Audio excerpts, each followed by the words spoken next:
It's my pleasure to introduce Surya Ghosh as our next speaker. Dr. Surya Ghosh is a postdoctoral researcher at CWI Amsterdam.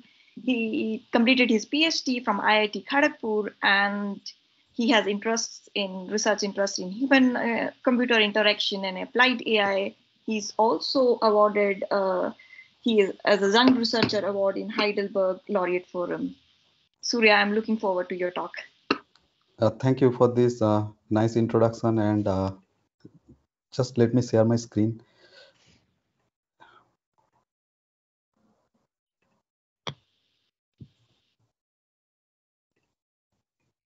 Can you see the screen now? Yes. Yes. Okay. So thank you. So I'll briefly talk about how we can leverage the keyboard interaction on smartphone to keep track of mental health and human emotions.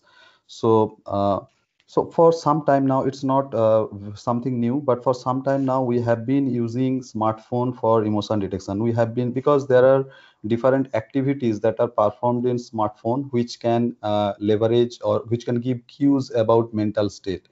For example, we do a lot of instant messaging applications and text messaging and emails and phone calls. All of these leaves some signature that can be exploited for emotion inference. So the typical idea to develop a smartphone based emotion detection system is like this. So we have these modalities. So from these modalities we collect different signals, and once we collect these signals, we try to extract different features or different indicators which will be correlated with the mental state.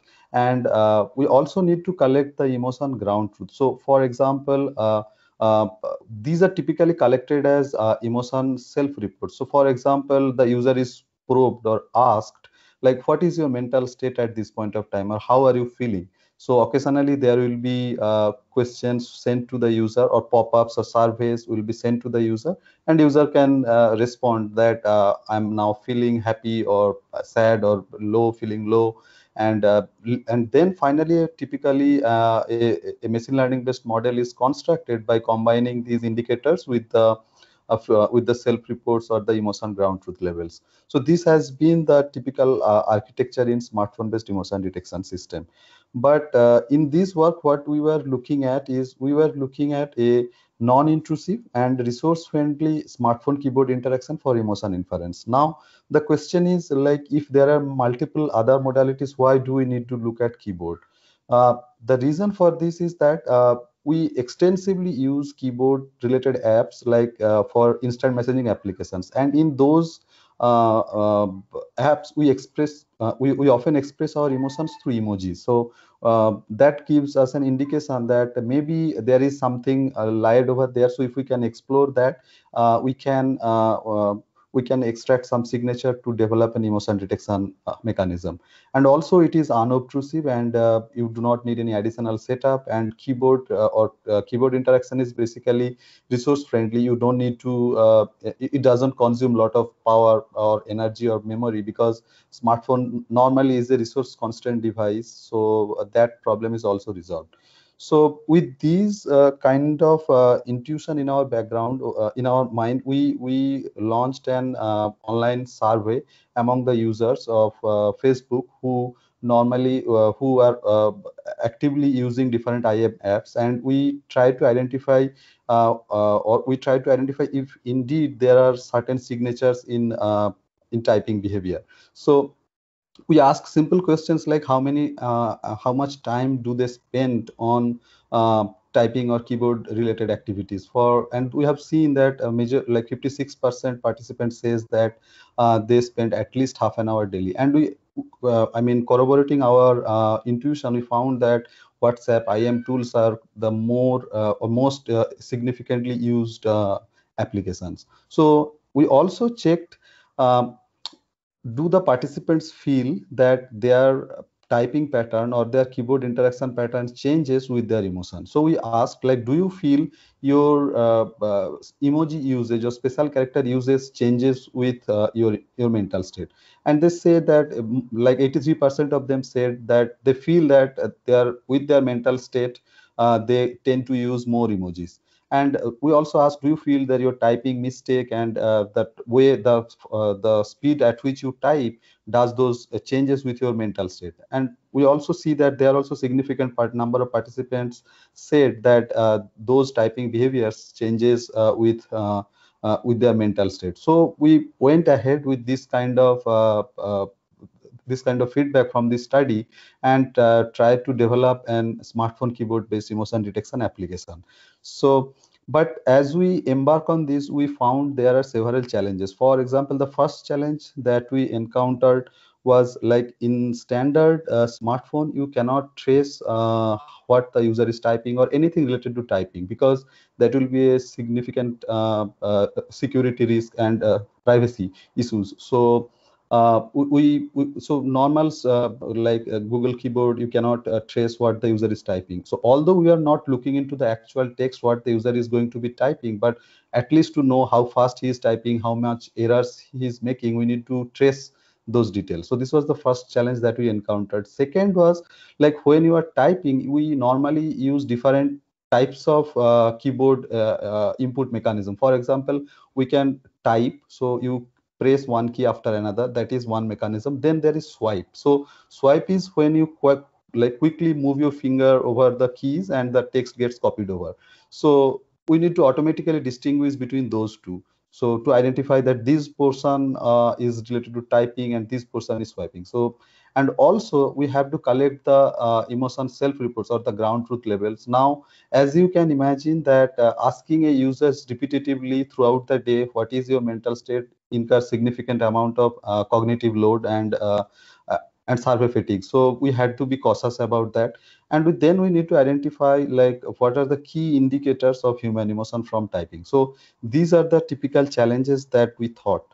And so with these things keeping in mind, we tried to come up with some solution which is basically based on this key idea. So if you look at the left hand side diagram, so there is one text entry session where the user is typing, like from T1 to T2 he is typing in WhatsApp, where each black bar basically indicates a single tap event. And once the user is completing the typing in a session, we can ask, what was your mental state during this interaction? So we can send him a probe or a pop-up which will ask the user to set his mental state at that point of time. So then we can, so this way we can collect multiple text entry sessions which are labeled by the annotations given by the user. And then we can, from each of these text entry sessions, we can extract some indicators and correlate those with the self-reports or the ground truths in our case to develop the machine learning model. Now the challenge, if you look at the right-hand side diagram, so as I said that there can be typing as well as swiping, so we have to segregate it in some way. So so that needs to be done, and once we do this, then we can extract the specific indicators corresponding to typing and corresponding to swiping. So the key so the first step that we did was, first we developed an Android based keyboard which is similar as the Google keyboard. It provides all the facilities that you have in your Google keyboard, and but it doesn't trace the actual text that you are typing. It just traces what the interaction pattern. And we have to distinguish between typing and swiping. Now in the right hand side diagram you can see that the idea was, when you are typing versus when you are swiping, the finger movement during swiping is very fast. So the speed will be very high because you are quickly moving over your finger through a series of characters. So simple unsupervised mechanism like k-means clustering with k equal to 2, we can easily distinguish which interactions in a session are related to typing and which are related to swiping. So that's how we did this keyboard app, and we traced these keyboard interaction details. Now, the second task that we had to do was collecting the emotion self-reports. Now, when we say collecting the emotion self-reports, we have two important questions. One is, when should we collect it? And the next one is, how should we collect it? So when should we collect? So there is series of research, and we have also done some work in this space to find what is the opportune moment that you should ask the user so that the survey fatigue is low. and the user's attention is available. But in this work, we have concentrated only on the end of the session to keep the discussion simple. And what we have done, so as soon as the user is completing the interaction in a typing session, we can ask him what was your like what is your mental state during this session. So at the end of the session, we have asked the user for self-report.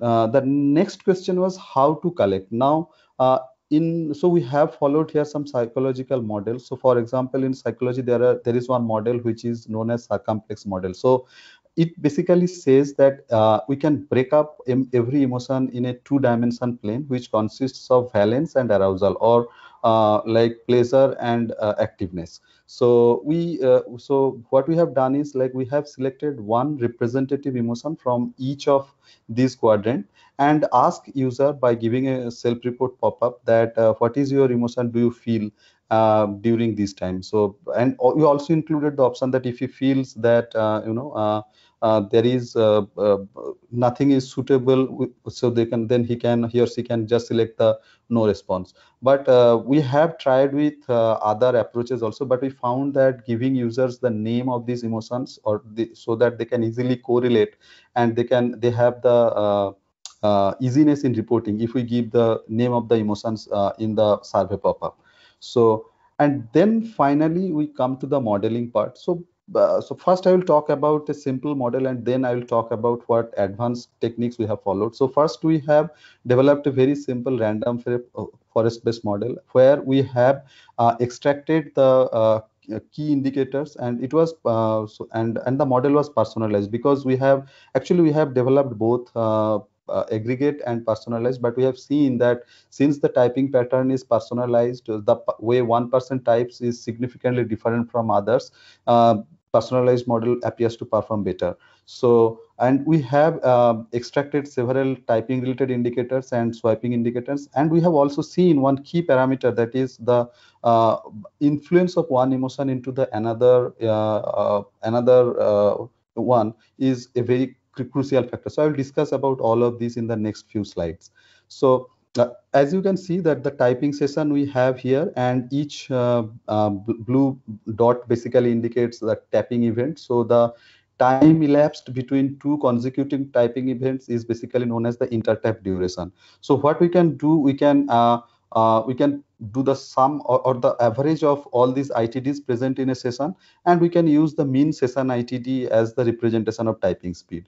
But we found some challenges with that. So let's look at this example. So what is happening here? So we have two sessions. One is session 1, which is tagged with emotion A, and another one is session 2, which is tagged with emotion B. Now what is happening here? We see that the blue ITDs and the red ITD values, there are some ITD values which are overlapping.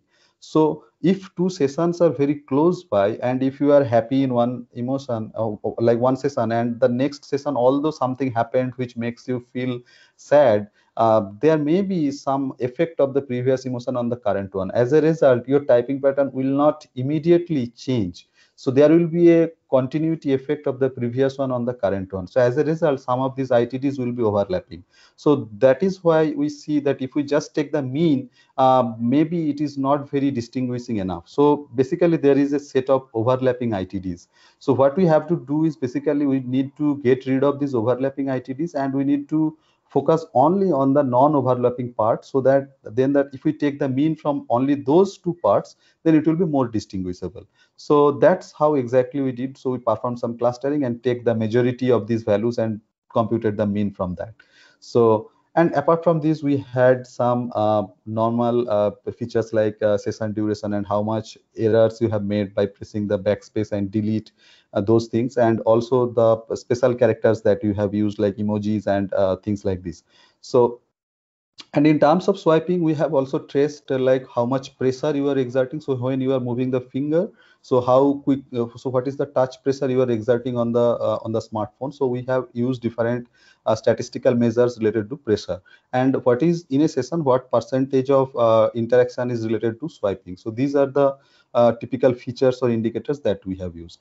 Now these auxiliary indicators, so that's what I was talking about. So if two sessions are close by, so then there is probably an effect of the previous one on the current one. So these led us to believe, or led us to think, that if we are on a particular session, can we leverage the earlier information that the user has already provided, and based on that estimate what is the likely emotion of the user. So we tried to model this as a discrete type Markov chain. So where the nth state is dependent on the n minus 1 state, and a probability matrix which is computed based on the previous n minus 1 transition. So in this example, I basically try to show it. So we are, say, suppose at nth session, we want to compute what would be the PRE for this nth session. So what we have already seen from in the green box, that there are n minus 1 transitions already has happened. So based on this, we can calculate these probabilities, and we can just get it multiplied by the previous one and get the PRE for this. And of course, now in these, so there will be some amount of time elapsed between each of these sessions. So we have factored that in also. So if a session is very distant, so the effect of that emotion will be less. So we have also considered that while computing these probabilities. So that way we computed this transition matrix and get this PRE for every session. So with these, we have developed this TouchSense application, which is basically a smartphone-based app. It partly runs on the smartphone. So you have the touch logger, which is basically the keyboard, and then the ESM logger, which basically collects the self-reports. And and based on these, your details are temporarily stored on the phone, and then it is being sent to the server. And once it's on the server, we do this feature calculation and develop this model.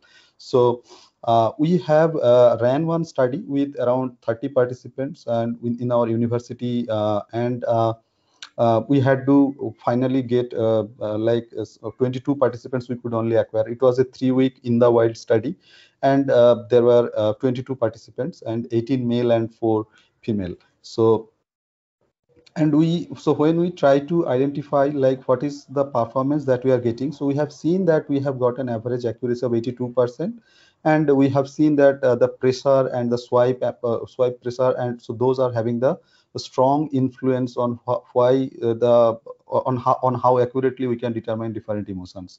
So this is basically what we have done at the very preliminary stage. Now, as you can imagine, like identifying those features and taking computing those indicators, and so this requires significant amount of feature engineering effort. So what we wanted to think, that if we can automatically extract like what the user is from the raw keyboard data, so from the raw keyboard interaction data, if we can automatically learn some representation, and can we use those representation for emotion classification. So this was the question that we asked in this one. And so we come up with one idea, that we have a pipeline which is basically 2-step. So in the first step, what we do, we give the raw keyboard interaction data, so like your ITDs and whether it's a special character or not, and the touch pressure and those things, just the values that as captured by the smartphone, and we pass it to a sequence-based encoder. And once we have this, we get some representation, and then we use it in the next phase in the step 2, which is basically a multitask learning approach. So then how accurately we can determine the emotion. Now the reason for using MTL is twofold, because we have seen that although when we say that typing patterns are personalized, there are some individuals who are typing alike. So there are clusters of users who are having identical typing patterns. So if we can have some sort of mechanism which can provide the option of combining or sharing data among this similar group, maybe we can get a large amount of data, and comparatively large amount of data, and we can have better accuracy. So this was the approach that I was talking about. So in the phase 1, we have this encoder decoder, and we learn this compressed representation, and it contains of these raw values that we get as is from the typing from the smartphone. So like intertype duration and the key type. So like it's alphanumeric special characters or backspace and touch pressure. And then we learn this representation. And once we learn this, we pass it through a MTL network. Now in MTL, we need to define the task. So here every user's emotion determination is considered as a separate task. So every user is considered as a separate task, so that the initial layers that we have among these in this network are shared among the users, and the final layers are basically at the personalization. So even if some user is having some specific traits, that will be captured towards the end of this network. So we have used this architecture, and we have seen that by using such an architecture, we can get some amount of improvement with the collected data that we have. So so this was mostly to consider that we can reduce the feature engineering effort to some extent, and what like whether still we can determine the user emotion to with reasonable accuracy. Now once we do that, we wanted to take it one step forward, and what we wanted to think is okay, so we have a smartphone, and the smartphone is the user is typing on the smartphone. So can we develop some keyboard or some keyboard that will run on your smartphone, and it will automatically keep track of your mental health? So with that, or I should say your mental state or emotion. Okay, so what we have done in this work is that because that will take care of two issues. So for example, one important thing that we have encountered during these studies is that users often do not feel comfortable to share their data, and if the data is sent to a backend server, so they do not feel comfortable, so there is a privacy issue. And sometimes if the server is I mean it's out of reach, so there may be network latencies and things like that. So we wanted to get rid of this. So if we can deploy a lightweight emotion detection model on the phone itself, which will run on the phone, and it can keep track of users mental health. So, and we also provided the user the option that if he agrees, we can send his details to a background repository. So that can be useful in some scenarios. So for example, if you go to some counselor, and that counselor asks you to use an app, and so if the data is with the user's permission is logged to some backend repository, the counselor can keep track of what the like what is happening and how his mental health is changing over time. So those things can be tracked. So with these things in mind, we propose this keyboard known as EmoKey. So it basically the idea remains the same. It only thing that we did is we deploy a lightweight DNN model, and it does the inference on the device. And we have added one UI, it's a simple UI to keep track of the mental state. And the training of this model was done offline, and once the model is trained, we deploy it on the device. So and we just tried with, so this was very early work, so we have done a very simple like uh, MLP based network. So it basically takes a set of features and tries to identify the different emotion states. But what we are more keen to see, like what is the system aspects of this. So for example, does it consume too much of uh, uh, energy, or too much of time, or too much of CPU does it consume? And we see in that with standard optimization techniques, like we can get reasonable accuracy without losing uh, without putting a lot of strain on the device itself. So that's how we have developed this. And we have also like added these additional UI, which the user where the user's details will be stored in the background server, and someone can take a look, and the user can also take a look how his mental state over a period of time, or over some like last year, or how his mental state is basically changing over time. So that's what we are doing here. So yeah, so in summary, that I can say that we have leveraged the keyboard interaction, and we have seen that smartphone keyboard interaction can be used as a modality for mental state tracking. And we have also seen that we can also we can automatically learn the keyboard interaction representation, and we have seen that even if we deploy a small mini model on the device, it can run seamlessly without taking a lot of resource consumption, and it can keep track of users mental state. So this was the kind of work that I have done in this space. And in my current and future work, what I'm trying to do is basically I'm basically trying to combine these different modalities that are having, and like smartphone wearables and digital assistants, which are like omnipresent. And can we answer these same questions that for example, can we develop uh, end-to-end pipeline where we can develop a multimodal, lightweight, non-intrusive mental health tracking application. So that's what I'm trying to do. So, and there will be of course different questions like how we can do the optimizations for in terms of the models, and so that the system parameters are not impacted, and what kind of deployment strategy will be effective. For example, whether it will be completely edge device based or on the cloud based, or what kind of breakup should we consider. So and I'm really looking forward to the next talk for this, because I think there is a lot of interesting point that will be discussed in the next talk in this aspect.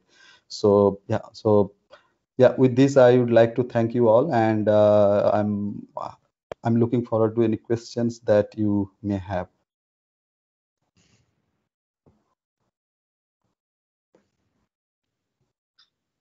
Thank you very much, Surya. So we already have our first question from Sonam. Sonam, yes. Yeah, hi. Thank you very much for such a nice talk. And the developing apps for mental health tracking has always been a new topic and a very interesting development in global mental health. Awareness. So I have got two questions. One is on the model that you have on the study that you have made. I can see that there is a bias in case of having you have done the experiment or more on male subjects than in female subjects. So isn't that a bias in the study of emotions? And number two, the approach of IoT is definitely it's going to have a good impact on the study. So I'm looking forward for further studies on that. So could you please clear whether there would be a bias since you have used more males as your participants than females? Because somewhere or the other, I feel that that there might be a bias. So I mean, could you please clear that? No, I think it's absolutely, you are right. So it would have been ideal to have equal number of male and female participants, and at the same time have a larger population. So, but getting, so this was really a challenge that we encountered during this study. But as you have pointed out, so that there can be a bias. So, but in our next study, so this was one of the earlier works that we have done. So in our next studies, when we have recruited participants, we have tried to make sure that there is enough representation of different genders, different geographies, different sector of the society. So we have tried to consider those. So in our most recent work, we have actually tried to address that. And to answer your second question, I am actually, yeah, so I think that combining different modalities in terms of IoTs, like these digital assistants, and because these more and more become prevalent because of this current pandemic situation. We are always at home, not meeting with anybody. And I think there is an opportunity to look at these IoT devices which we are around, and maybe we can develop some technologies, of course, because the earlier research has also shown that if we combine modalities, there is a performance benefit. So, but there are trade-offs also we need to consider, like so that's what we are estimating or investing now right now. So let's see how we can move forward with that. All right, and also apart from the gender, probably if you consider the age factor, then I guess some more information can be gathered. Absolutely, this- absolutely. Because there are sectors of people who are not very conversant with smartphone usage. So some older people may not be that much, familiar. So those challenges are, of course, there. Yes. And also, probably you could prime some of the participants to be emotionally biased towards some kind of an emotion, and then ask them to, use the keyboard. Probably that might also have some, even tweak around, play around with this. It's a fantastic model. Thank you so much. Thank you. Zhao, you can go ahead. Okay, thanks a lot. Gosh, your presentation is very interesting. My question is, in your ACRI paper 2019, in your results, how long time do you usually to record the keyboard typing to evaluate the performance of the emotion prediction? And the second question is that when we develop such an application, is it necessary to initialize a network to start it, or we just record this person's typing? So yeah, to answer your first question, I think we have set off the limit of 3 hours. So once you complete the typing till 3 hours, if you give the self-report, we will consider it. Beyond 3 hours, we will not consider this. So we will discard those self-reports. So we have taken this 3 hour, and we have run some earlier actually based on historical data. We got this number. This was an empirically derived number. And so that's how we reach these 3 hours. And second is, no, you do not need to have to be connected with the network. You can just keep on typing, and the data will be temporarily stored on your Android phone on a small SQLite database. And once you connect to Wi-Fi, the data will be automatically sent to the server. So that's how we modeled it. Okay, thanks a lot. And if I'm wondering if it is possible to set a unified emotion recognition network for keyboard interaction, because in speech emotion recognition there are many approaches that they set a gold standard, such as we record a database. In this database, we can include many participants and set and then train a neural network to predict the emotions. So I'm curious if it is possible to do this, but we also need to consider the bias. Yeah, how do you think if it is possible to do that? No, I think we can have a generic model which will be trained on unified dataset. So that on that dataset we can train this. But to attain superior performance, in my experience, whatever I have encountered, I think you need to add these personalization layers. So somehow we need to incorporate this personalization to attain a reasonable accuracy or better classification performance. That's how I feel it. So yeah. Thank you. Thank you. Thank you very much. Time for one last question.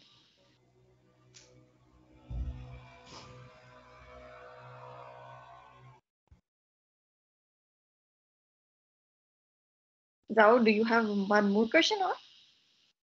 No, one last one. Okay, if not, thanks a lot. Thank you, Surya, and thank you everybody for nice discussion and nice talk.